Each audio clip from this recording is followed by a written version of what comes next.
Session को महत्वपूर्ण रूप से ग्रामीण विकास की महत्वपूर्ण श्रृंखलाओं के साथ आगे की ओर चला जाएगा और हम लोग डिस्कशन करेंगे फिर से कुछ महत्वपूर्ण आज की क्लास में स्पेशली ग्रामीण विकास के ऐसे प्रश्नों का समावेश किया गया है जो आपके आउट ऑफ सिलेबस माने जाते हैं। ऐसी चीजें जो पूछी तो जाती है लेकिन वो बाहर इर्द गिर्द से घुमा करके पूछी जाती है। ऐसे महत्वपूर्ण प्रश्न आपके लिए सजोया गया है। तो चलिए दोस्त, शुरुआत करते हैं आज के इस महत्वपूर्ण सेशन का। आप सभी लोगों को वेरी वेरी गुड इवनिंग, सभी लोगों को वेरी वेरी गुड मॉर्निंग, आप सभी लोगों को सुप्रभात। आइए फिर एक नई मजेदार सेशन को आज के सुबह की इस मधुर बेला में स्टार्ट करते हैं। और हाँ, आज 31 जनवरी है, निश्चित तौर पर वर्ष का ये अंतिम दिन है। आज जो आपके अंदर बुराइयां हैं, जो कमियां हैं, जो आप ऐसी चीज़ों से ग्रसित हैं जो आपके जीवन में सदैव नकारात्मकता को लेकर के आती हैं, आज 31 जनवरी को हम इसे पीछे त्यागते हुए कल फिर से एक नई शुरुआत, फिर से एक नए तरीके से अपने जीवन को सजो करके आगे बढ़ने का आप हर संभव प्रयास करेंगे। तो इन्हीं शुभकामनाओं सहित आज आइए सेशन का महत्वपूर्ण रूप से शुभारंभ करते हैं। मैक्सिमम का कमेंट आ रहा है, सभी लोगों को वेरी वेरी गुड मॉर्निंग, सभी लोगों को सुप्रभात, सभी लोगों को वेरी वेरी गुड मॉर्निंग। आइए दोस्त, तो स्टार्ट करते हैं और लेते हैं आज के सेशन का क्वेश्चन नंबर 1। देखें क्या कह रहा है। कह रहा निम्न खनिजों में से किस खनिज के उत्पादन में भारत विश्व में अग्रणी है। अब आपको बताना है कि भारत का अग्रणी का मतलब है कि भारत प्रथम स्थान पर निम्नलिखित में से किस में है। आपको बताना है प्रथम स्थान। और जब हम प्रथम स्थान की बात करते हैं तो ऑप्शन दिया है कि चादरी अभ्रक, तांबा, जिप्सम, लौह अयस्क, और ऑप्शन नंबर डी कह रहा है इनमें से कोई नहीं, या एक से अधिक भी आपका ऑप्शन सही हो सकता है। तो देखिए, जब मैं आपसे बात करता हूं कि जिप्सम और लौह अयस्क के बारे में, तो याद रखिएगा कि जिप्सम और लौह अयस्क इन दोनों में एक देश अग्रणी है, एक देश सबसे आगे है, एक देश में इसका उत्पादन सर्वाधिक होता है और उस देश का नाम है चाइना या चीन। बी में दिया है तांबा, और तांबा के लिए याद रखिएगा कि पूरे विश्व में चिली तांबा के उत्पादन में प्रथम स्थान पर है, या चिली तांबा उत्पादन में शीर्ष स्थान रखता है, प्रथम स्थान रखता है। और जब मैं बात करता हूं चादरी अभ्रक की, तो चादरी अभ्रक में याद रखिएगा कि भारत प्रथम स्थान रखता है, या चादरी अभ्रक में भारत प्रथम स्थान पर है। तो बोलिए इसका राइट जवाब क्या होगा। तो आप में से मैक्सिमम ने जवाब दिया भी है ए। तो इस द राइट जवाब क्या होगा। इस द राइट जवाब होगा आपका ऑप्शन नंबर ए। बोलिए क्लियर हो गया। आइए आगे की ओर बढ़ते हैं और लेते हैं सेशन का क्वेश्चन नंबर 2। क्वेश्चन नंबर 2 क्या कह रहा है। कह रहा है कि जो संगमरमर है ये सामान्य रूप से क्या है। संगमरमर की बात कर रहा है कि ये क्या है। कह रहा है अवसादी चट्टान है, तलछटीय चट्टान है, कायांतरित चट्टान है, और कह रहा है कि क्या आग्नेय चट्टान है। तो देखिए, जब हम चट्टान की बात करते हैं, जब हम चट्टान की बात करते हैं तो चट्टान को आप सामान्यतः 3 भागों में बांटते हैं, 3 भागों में बांटते हैं।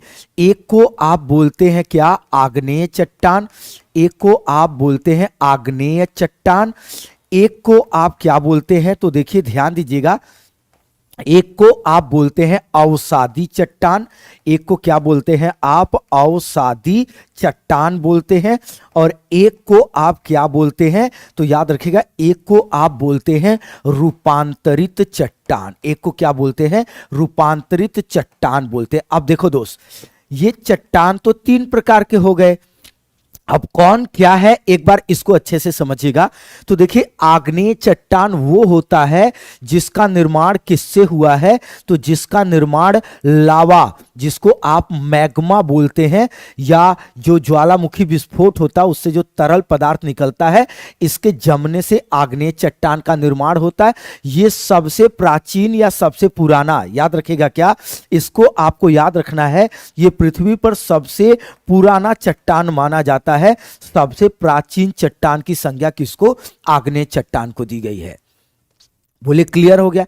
अब देखिए आग्नेय चट्टान भाई पृथ्वी पर ताप दाब वर्षा वायु इनका प्रभाव लगातार पड़ रहा है। तो इनके लगातार प्रभाव पड़ने से जो चट्टानें टूटती फूटती हैं, उनके जो अवशेष टूटते फूटते हैं वो एक जगह इकट्ठे होते हैं और फिर से ताप दाब लगने से वो जो जम जाते हैं, उसी को हम लोग बोलते हैं अवसादी चट्टान। ये चट्टान परतदार होती है। कैसी होती है? ये चट्टान परतदार होती है। जैसे परत दर परत अवशेष आता चला जाता है, चीजें आती चली जाती हैं, वो एक के ऊपर एक के ऊपर एक ऐसे ही जमता चला जाता है। इसलिए अवसादी चट्टान क्या होती है? परतदार। तो याद रखिएगा कि ये इसका निर्माण कैसे होता है?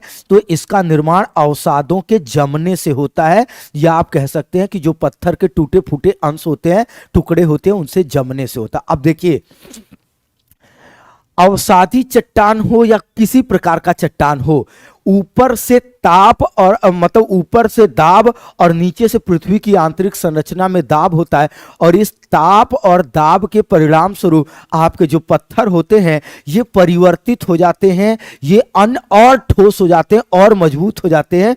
और इसी परिवर्तित चट्टान को, किसको? तो इसी परिवर्तित चट्टान को हम लोग क्या बोलते हैं? तो यही परिवर्तित चट्टान रूपांतरित चट्टान के नाम से जाना जाता है। तो बोलिए ये तो एक अब आपको समझ बन गया होगा। इन तीन के तीनों में एक आपकी अच्छी समझ बन गई होगी।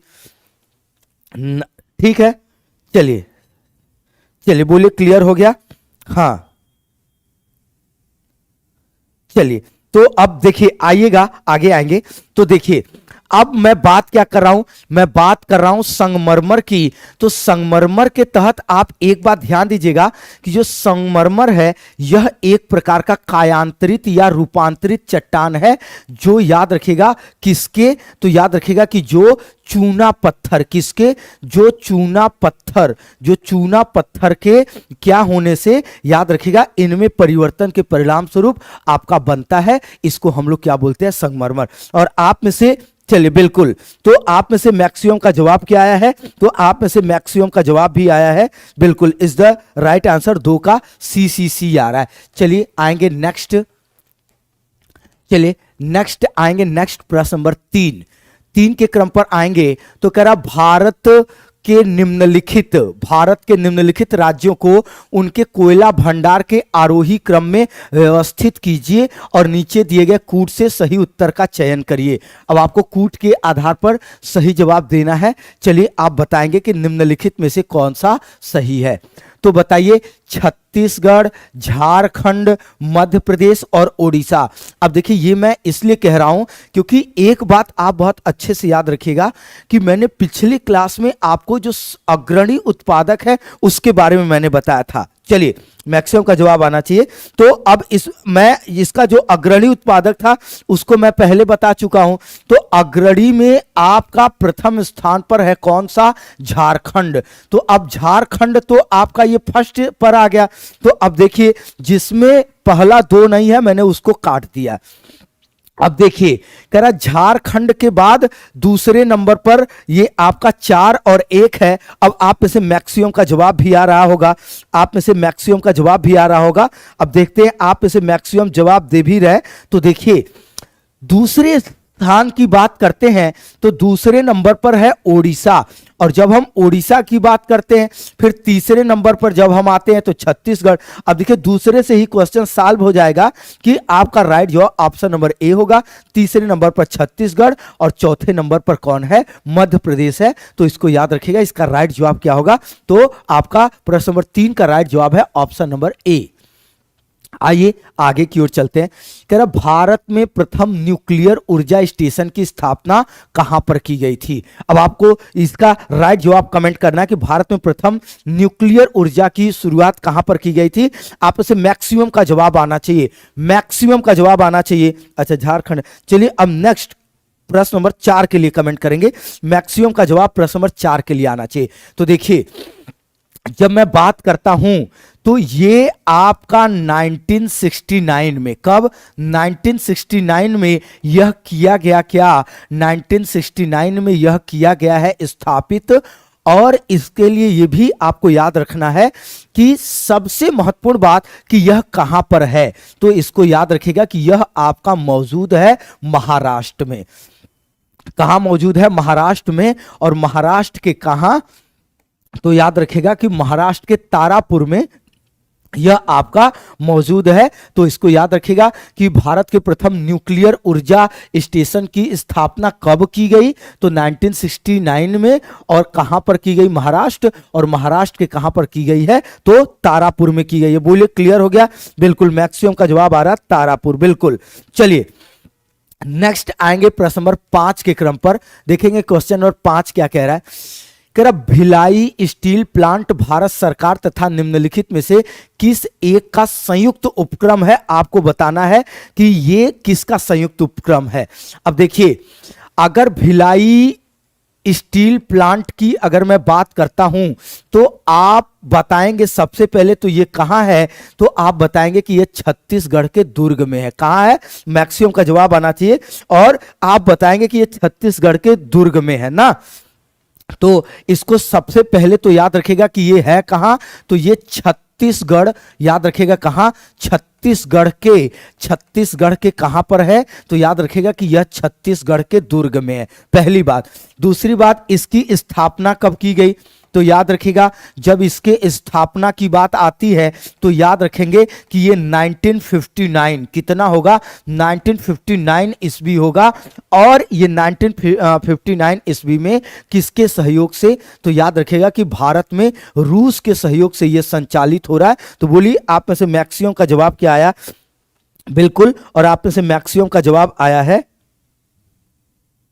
हाँ, तो मैक्सिमम का जवाब आया है is the right answer option number A. बोलिए क्लियर हो गया? बोलिए क्लियर हो गया? आइए चलिए, प्रश्न नंबर 5 का राइट जवाब ऑप्शन नंबर ए होगा। नेक्स्ट आएंगे प्रश्न नंबर 6 के क्रम पर। देखेंगे क्या कह रहा है।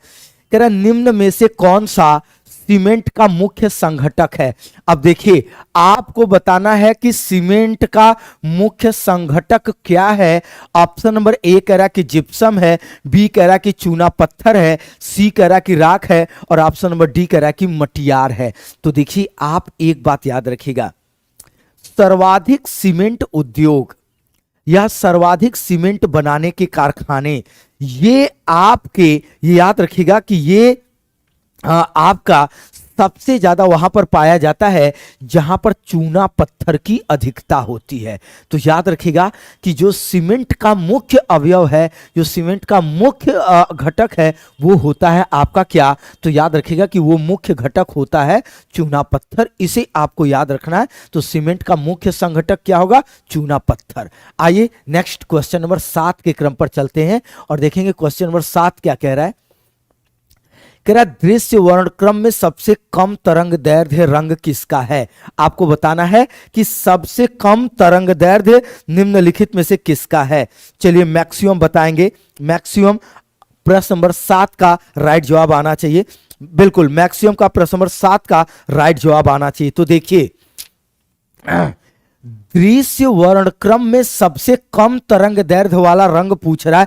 कह रहा लाल होना चाहिए, पीला होना चाहिए, नीला होना चाहिए, और कह रहा क्या बैगनी होना चाहिए। तो लाल, याद रखेगा सर्वाधिक, लाल क्या जाना जाता है?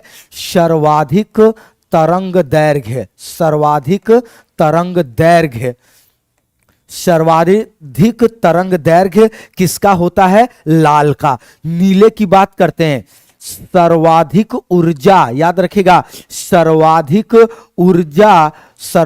ऊर्जा किससे प्राप्त होती है? तो याद रखेगा कि नीले तरंग दैर्घ्य से या नीले रंग से सर्वाधिक ऊर्जा प्राप्त होती है। और बैगनी की बात करते हैं तो इसको याद रखेगा कि सबसे कम तरंग दैर्घ्य, सबसे कम तरंग दैर्घ्य वाला रंग कौन सा है? तो सबसे कम तरंग दैर्घ्य वाला जो रंग है वो आपका होगा क्या? वो आपका होगा बैगनी। तो इसको याद रखिएगा। बोलिए क्वेश्चन नंबर 7। बिल्कुल हाँ, तो चूंकि आपसे सबसे कम पूछा था तरंग दैर्घ्य और आप में से मैक्सिमम का आ रहा है हाँ सर्वाधिक। देखिए, इसको इस तरीके से थोड़ा सा जब आप समायोजित करके इन चीजों को लेकर के चलेंगे तो ये चीजें आपके लिए और अच्छा सही हो जाएगा। चलिए हो गया, चलिए मैक्सिमम हो गया। आइए हाँ बिल्कुल, मैक्सिमम, मैक्सिमम का जवाब हाँ, और मैक्सिमम ने क्या जवाब दिया, बिल्कुल, चलिए ठीक है, हाँ, B B B B B. चलिए उदयराज यादव, चलिए स्वागत है सभी लोगों का। आइए क्वेश्चन नंबर 8 के क्रम पर चलते हैं और देखेंगे क्वेश्चन नंबर 8 क्या कह रहा है। क्वेश्चन नंबर 8 कह रहा है कि निम्नलिखित में से किसमें उच्चतम ऊर्जा होती है। अब चलिए इसका कमेंट मैं लूंगा, जो सबसे पहले कमेंट करेगा उसका नाम लेंगे। नीला प्रकाश, हरा प्रकाश, लाल प्रकाश और कह रहा है कि पीला प्रकाश। बताइए किसमें उच्चतम ऊर्जा होती है, ये अभी मैंने आपको बताया। चलिए ठीक है, चलिए मैक्सिमम का जवाब आना चाहिए कि निम्नलिखित में से किसमें उच्चतम ऊर्जा होती है। चलिए मैक्सिमम का कमेंट आना चाहिए कि निम्नलिखित में से किसमें उच्चतम ऊर्जा होती है। और कुछ लोगों का जवाब आना शुरू भी हो गया है। इंद्रदेव पांडे, विनीत, सतीश, चलिए बहुत सारे लोग का जवाब आ रहा है। आरती, तेजपाल, अंकुर, अजय, रीमा, सचिन, अभिषेक, कविता, सुनीता, रोहित। चलिए और मैक्सिमम, देखिए मैंने अभी आपको बताया कि सबसे ज्यादा तरंग दैर्घ्य का मतलब होता है कि सबसे ज्यादा दूर तक दिखाई देना, लेकिन क्वेश्चन में तरंग दैर्घ्य नहीं पूछा है, क्वेश्चन में उच्चतम ऊर्जा पूछा है। और अभी ठीक इसी के पहले हमने आपको बताया था, अभी इसी क्वेश्चन के ठीक पहले, कि सबसे ज्यादा जो ऊर्जा होता है वो किस रंग में पाया जाता है, तो याद रखिएगा कि वो नीले रंग में पाया जाता है। जब बात होगी कि तरंग दैर्घ्य सर्वाधिक किसका होता है, तब लाल प्रकाश बताएंगे, ये याद रखिएगा। तो बोलिए मैक्सिमम का ब्लू ब्लू ब्लू, मैक्सिमम का, तो मैक्सिमम का राइट जवाब क्या है, मैक्सिमम का राइट जवाब है, चलिए बिल्कुल ऑप्शन नंबर ए। आइए नेक्स्ट क्वेश्चन चलते हैं क्वेश्चन नंबर 9 के क्रम पर। कह रहा अब तक निम्नलिखित रसायनों में से कौन सा कृत्रिम बादल बनाने के लिए प्रयुक्त किया जाता रहा। कह रहा है कि पोटेशियम नाइट्रेट का प्रयोग करते हैं, भारी जल का प्रयोग करते हैं, सल्फर आयोडाइड का प्रयोग करते हैं और कह रहा है सिल्वर आयोडाइड का प्रयोग करते हैं। देखिए कृत्रिम वर्षा कराने के लिए, जिसको हम लोग जानते हैं किसके नाम से, तो जिसको हम लोग जानते हैं मेघ बीजन के नाम से। याद रखिएगा किसके, तो जिसको हम लोग मेघ बीजन के नाम से भी जानते हैं। याद रखिएगा, एक तो हम वायुमंडल में कार्बन की मात्रा बढ़ा देते हैं, तो इससे भी, जैसे टायर वगैरह देखा होगा कि जब इसको ज्यादा जला दिया जाता है तो जो जलवाष्प होता है वो आपके वायुमंडल का संघनित होने लगता है। लेकिन जो सबसे प्रमुख माना जाता है वो है कि याद रखिएगा सल्फर आयोडाइड, सल्फर क्या, सिल्वर आयोडाइड होता है। इसको याद रखिएगा कि सिल्वर आयोडाइड के माध्यम से मेघ बीजन या मेघ वर्षा ये आसानी से करा लिया जाता है। तो अच्छा सिल्वर आयोडाइड है तो हमने सल्फर आयोडाइड देख लिया। चलिए सिल्वर आयोडाइड, तो इसको याद रखिएगा, इसका राइट जवाब क्या होगा, ऑप्शन नंबर डी होगा। मैक्सिमम का जवाब आया, बिल्कुल मैक्सिमम का जवाब option number D D D D, बिल्कुल। तो इस द राइट जवाब क्या होगा, ऑप्शन नंबर डी। आइए नेक्स्ट आगे आएंगे और देखेंगे क्या कह रहा है। प्रश्न नंबर 10 कह रहा है जैविक जगत में होने वाले कार्य, गुण व पद्धति के अध्ययन के इस ज्ञान को मशीनी जगत में उपयोग करने को क्या कहते हैं। देखिए जैविक जगत में होने वाले कार्य, गुण, पद्धति, इसका अध्ययन कर रहा है, जो ज्ञान मशीनी जगत में हम प्रयोग करते हैं उसको क्या कहते हैं। कह रहा बायोनिक्स कहते हैं, बायोनोमिक्स कहते हैं, बायोनोमी कहते हैं और कह रहा कि बायोमेट्री कहते हैं। चलिए बताएंगे, मैक्सिमम का आना चाहिए, मैक्सिमम का जवाब आना चाहिए और आप में से मैक्सिमम का जवाब आ भी रहा है।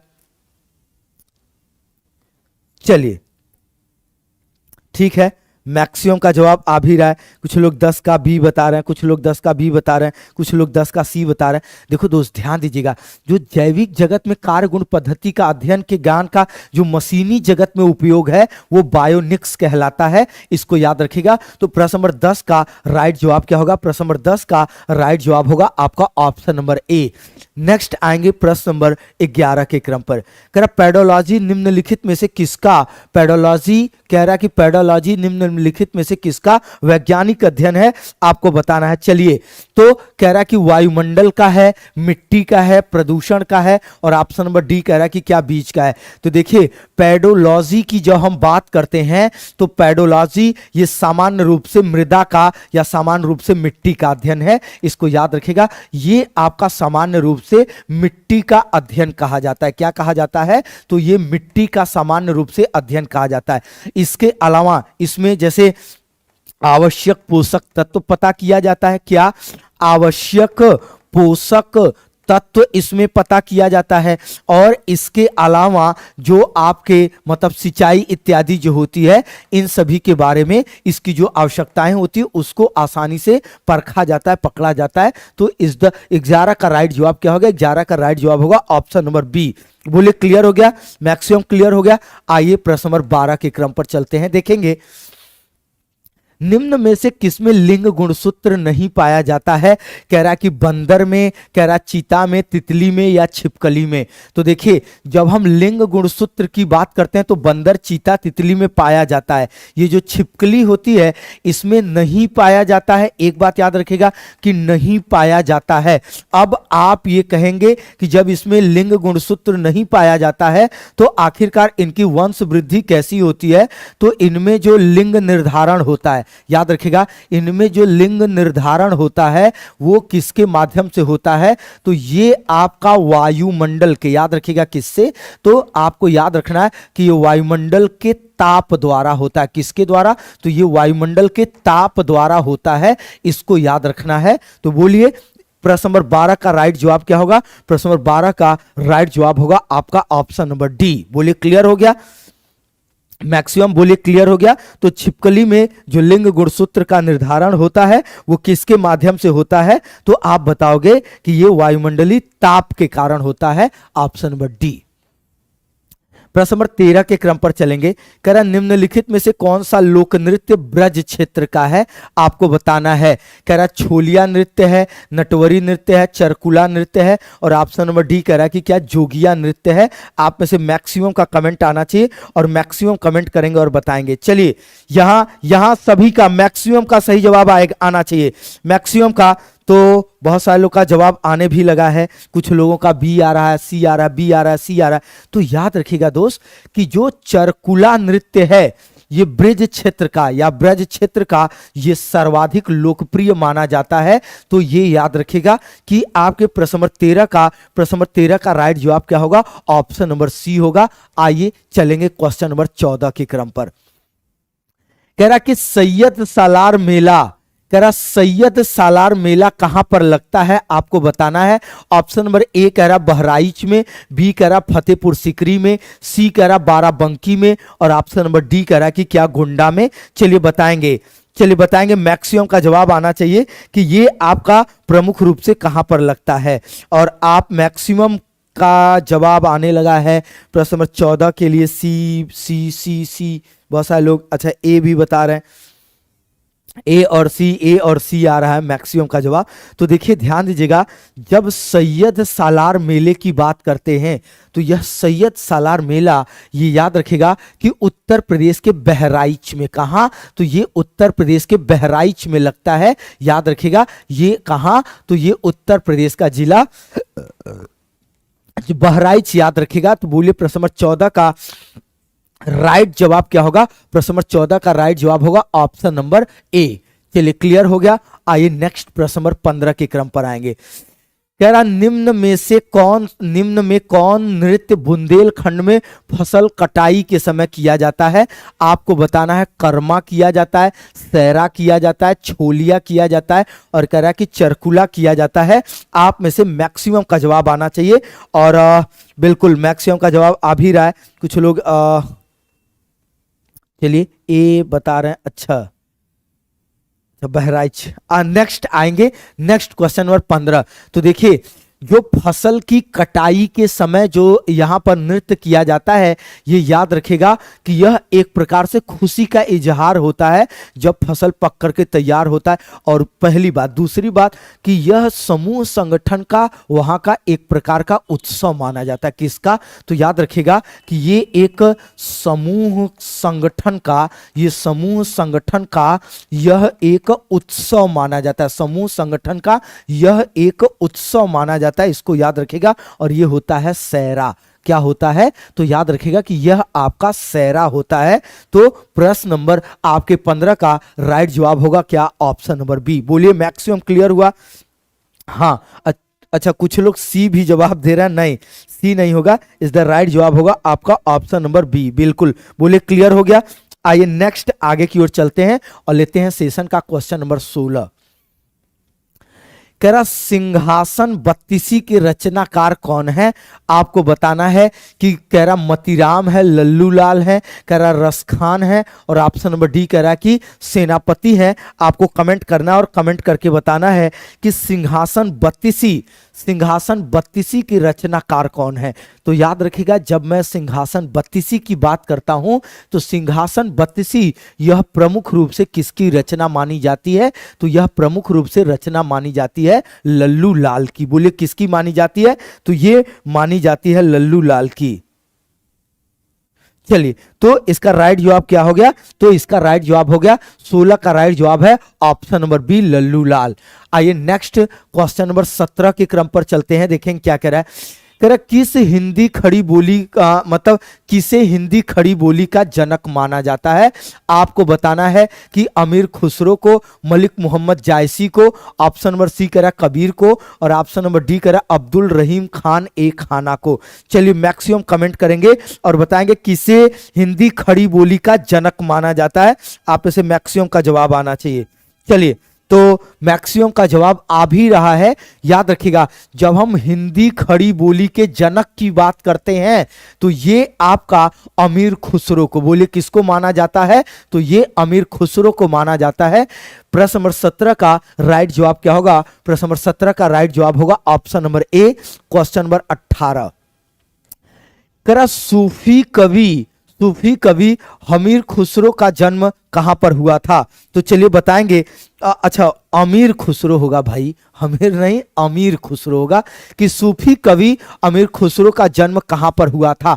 ऑप्शन नंबर ए कह रहा बुलंदशहर, अलीगढ़, कासगंज, और ऑप्शन नंबर डी कह रहा कि क्या अयोध्या में हुआ था। चलिए तो मैक्सिमम का जवाब आना चाहिए, मैक्सिमम का जवाब आना चाहिए। तो बहुत सारे लोग का जवाब आने भी लगा, 18 का सी बता रहे हैं। याद रखिएगा, सूफी कवि जब हम अमीर खुसरो की बात करते हैं तो इनका जन्म जो है ये उत्तर प्रदेश के कहां पर हुआ था, तो इनका जन्म उत्तर प्रदेश के कासगंज में हुआ था। तो बोलिए प्रश्न नंबर 18 का राइट जवाब क्या होगा, प्रश्न नंबर 18 का राइट जवाब होगा option number C, Kasganj. Next आएंगे प्रश्न नंबर 19 के क्रम पर, देखेंगे क्या कह रहा है। कह रहा निम्न में से किस संत को वाल्मीकि का अवतार माना जाता है, या किसको वाल्मीकि के अवतार की संज्ञा प्रदान की गई है। वाल्मीकि के अवतार की संज्ञा निम्नलिखित में से किसको प्रदान की गई है। कह रहा गोस्वामी तुलसीदास को, स्वामी रामानंद को, संत रविदास को, और कह रहा कि करपात्री स्वामी को। चलिए इस एक प्रश्न के लिए आप में से मैक्सिमम का कमेंट लेना चाहेंगे, और मैक्सिमम का कमेंट आ भी रहा है, मैक्सिमम का कमेंट आ रहा है। चलिए A19 का ए, बहुत सारे लोग जवाब दे रहे हैं, एक एक एक एक एक। अच्छा, कुछ लोग का जवाब बी भी आने लगा है।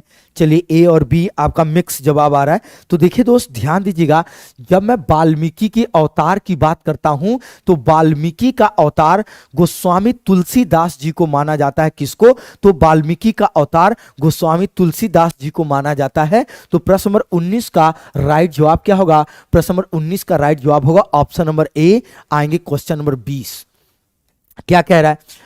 कह रहा कानपुर स्थित कृषि विश्वविद्यालय का नाम निम्नलिखित में से किस स्वतंत्रता सेनानी के नाम पर रखा गया है।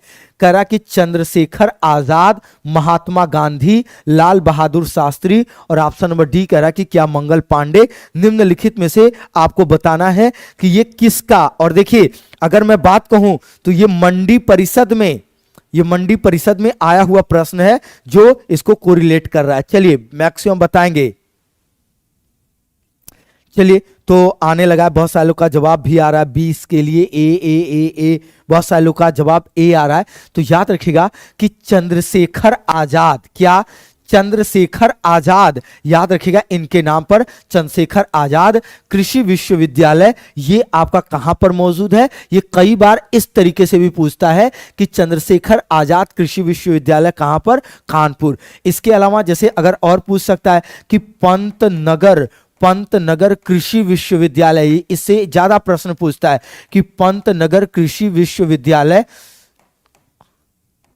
तो इसको याद रखेगा कि ये भारत का प्रथम कृषि विश्वविद्यालय, क्या ये आपका भारत का, याद रखिएगा क्या, भारत का प्रथम कृषि विश्वविद्यालय कौन सा है? तो ये भारत का प्रथम कृषि विश्वविद्यालय ये आपका है पंतनगर कृषि विश्वविद्यालय। और हरित क्रांति की शुरुआत भी कहां से हुई थी? यहीं से हुई थी। और ये तात्कालिक समय में उत्तर प्रदेश में था, लेकिन वर्तमान समय में ये कहां पर मौजूद है? तो ये वर्तमान समय में उत्तराखंड में मौजूद है। ये आपको याद रखना है। बोलिए मैक्सिमम, बोलिए क्लियर हुआ? तो आइए, अच्छा स्क्रीनशॉट ले लीजिए, चलें आगे की ओर। आइए प्रश्न नंबर 21 के क्रम पर आते हैं। देखिए प्रश्न नंबर 21 क्या कह रहा है? कह रहा उत्तर प्रदेश की सीमा भारत के कितने राज्यों से मिलती है?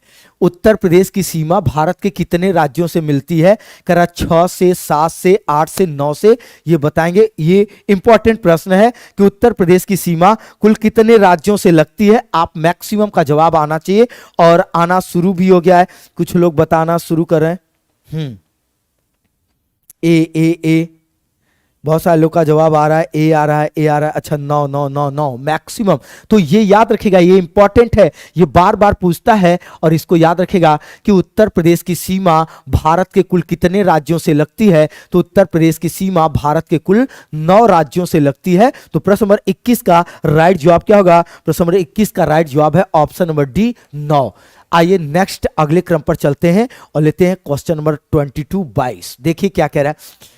कह रहा निम्न में से किस देश की सीमाएं उत्तर प्रदेश से मिलती हैं?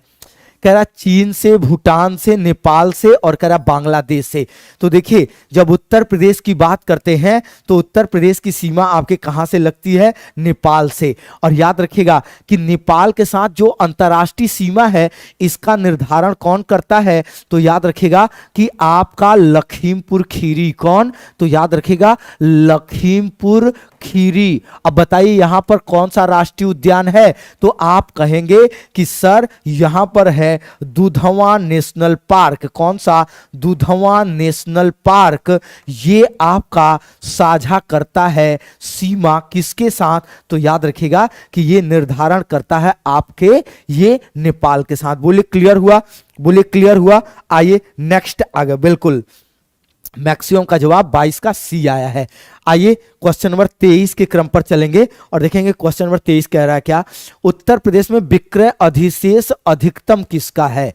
ये अधिकतम नहीं होगा, अधिकतम किसका है ये आपको बताना है।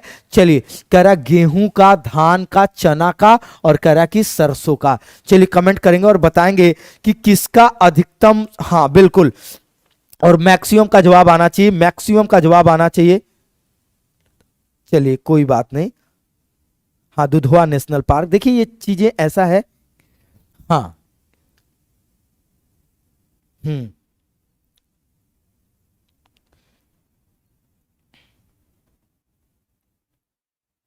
चलिए कोई कह रहा कि हाँ 21। अच्छा एक सेकंड में देख लेता हूं, आप कमेंट करते रहिए, मैं एक बार 21 को फिर से देख लेता हूं। ठीक तो है 9। चलिए अच्छा आपका गलत हो गया। अच्छा कोई बात नहीं। चलिए उत्तर प्रदेश में विक्रय अधिशेष अधिकतम किसका है ये आपको बताना है था, और आप बताइए किसका अधिकतम है। तो याद रखिएगा अधिकतम की जो हम बात करते हैं तो ये अधिकतम है किसका? गेहूं का है। इज द राइट जवाब क्या होगा? चलिए तो इज द राइट जवाब क्या होगा? इसका राइट जवाब होगा आपका 23 का ऑप्शन नंबर ए। आइए नेक्स्ट अगले क्रम पर चलते हैं और लेते हैं क्वेश्चन नंबर 24। कह रहा उत्तर प्रदेश में किसान बही योजना कब लागू की गई थी? तो कह रहा कि 2002 ईस्वी में, 1982 में, 1972 में, 1992 में। तो याद रखिएगा कि जब हम किसान बही की बात करते, योजना की बात करते हैं, इसी को जोत बही योजना भी बोलते हैं। और ये क्या है? तो याद रखिएगा कि जो कृषि योग्य भूमि है वो कृषि योग्य भूमि का ही क्या करना? कृषि योग्य भूमि के लिए किसानों को 16 पेज का अधिकार पत्र देना। ये और ये आपका प्रारंभ किया गया था 1992 ईस्वी में। तो याद रखिएगा इसका प्रश्न नंबर 24 का राइट जवाब क्या होगा? तो प्रश्न नंबर 24 का आपका राइट जवाब होगा ऑप्शन नंबर डी। बोलिए क्लियर हो गया? बोलिए मैक्सिमम क्लियर हो गया? चलिए आइए आगे की ओर बढ़ेंगे और लेंगे सेशन का नेक्स्ट क्वेश्चन। क्वेश्चन नंबर 25 की बात करते हैं। निम्न में से किस नदी को राष्ट्रीय जलमार्ग संख्या 1 के रूप में प्रयुक्त किया जा रहा है? तो याद रखिएगा, कह रहा है कि गंगा, यमुना, ब्रह्मपुत्र और नर्मदा। तो याद रखिएगा कि ये नदी होगी क्या? ये नदी है गंगा। और कहां से कहां? तो याद रखिएगा कि ये आपका प्रयागराज से, कहां से? प्रयागराज से। और कहां के बीच? तो याद रखिएगा प्रयागराज से हल्दिया के बीच। और इसी में पाई जाती है क्या? भारत का राष्ट्रीय जलीय जीव अंधी डॉल्फिन। याद रखिएगा यह भी कहां पाई जाती है? तो आप बताओगे कि यह भी आपका प्रमुख रूप से पाई जाती है गंगा नदी में। तो बोलिए प्रश्न नंबर 25 का राइट जवाब क्या होगा? तो आप बताएंगे प्रश्न नंबर 25 का राइट जवाब है आपका ऑप्शन नंबर ए, गंगा नदी। बोलिए क्लियर हो गया? चलिए मैक्सिमम का जवाब भी आया गंगा। गंगा 25 का राइट जवाब ऑप्शन नंबर ए बता रहे हैं। हाँ बिल्कुल। चलिए हाँ, आइए नेक्स्ट क्वेश्चन नंबर 26 के क्रम पर आते हैं। कह रहा उत्तर प्रदेश की सबसे लंबी नहर कौन सी है? आपको कमेंट करना और कमेंट करके बताना है। कह रहा घाघरा नहर है, केन नहर है, निचली गंगा नहर है, और ऑप्शन नंबर डी कह रहा है कि क्या शारदा नहर है। चलिए आप में से मैक्सिमम का, हाँ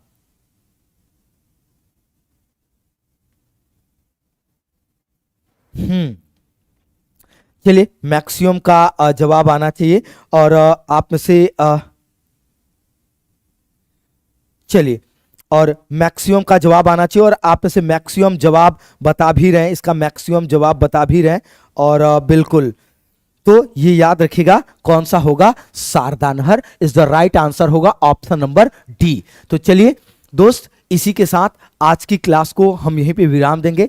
ध्यान दीजिएगा, चंद्रा इंस्टीट्यूट में लेखपाल का न्यू बैच प्रारंभ है, और बहुत आसान सी प्रक्रिया है जिसके माध्यम से आप देखिए, अगर मोबाइल में अगर आप गूगल प्ले स्टोर पर जाएं और गूगल प्ले स्टोर पर जा करके आप सर्च बॉक्स पर टाइप करें चंद्रा इंस्टीट्यूट इलाहाबाद, और जैसे ही आप चंद्रा इंस्टीट्यूट इलाहाबाद डालते हैं, वैसे ही याद रखिएगा चंद्रा इंस्टीट्यूट इलाहाबाद आप डालते हैं, वैसे ही आप याद रखिएगा आदरणीय वागेश सर की डीपी लगी हुई ऐप आती है, इंस्टॉल करना है। आपको जाना है क्रिएट अकाउंट में, और क्रिएट अकाउंट में जाएंगे तो स्पेशली आपको नाम डालना पड़ेगा, आपको मोबाइल नंबर डालना पड़ेगा, आपको अपने पसंद से कोई आईडी बनानी है, और आपको अपने पसंद से किसी पासवर्ड का चयन करना है। ऐप में अंदर एंट्री कर गए, यहाँ बाई कोर्स से आसानी से आप ऑनलाइन क्लास से जुड़ सकते हैं। यदि किसी प्रकार की सहायता चाहिए तो 8299310097 पर कॉल कर सकते हैं। 8400333264 पर आप हमें कॉल कर सकते हैं, व्हाट्सअप कर सकते हैं। तो चलिए दोस्त, इस सीरीज को यहीं पे आज विराम देंगे, ठीक है? चलिए तो इस सीरीज को यहीं पे विराम देंगे। आज के लिए इतना ही। Thank you very much.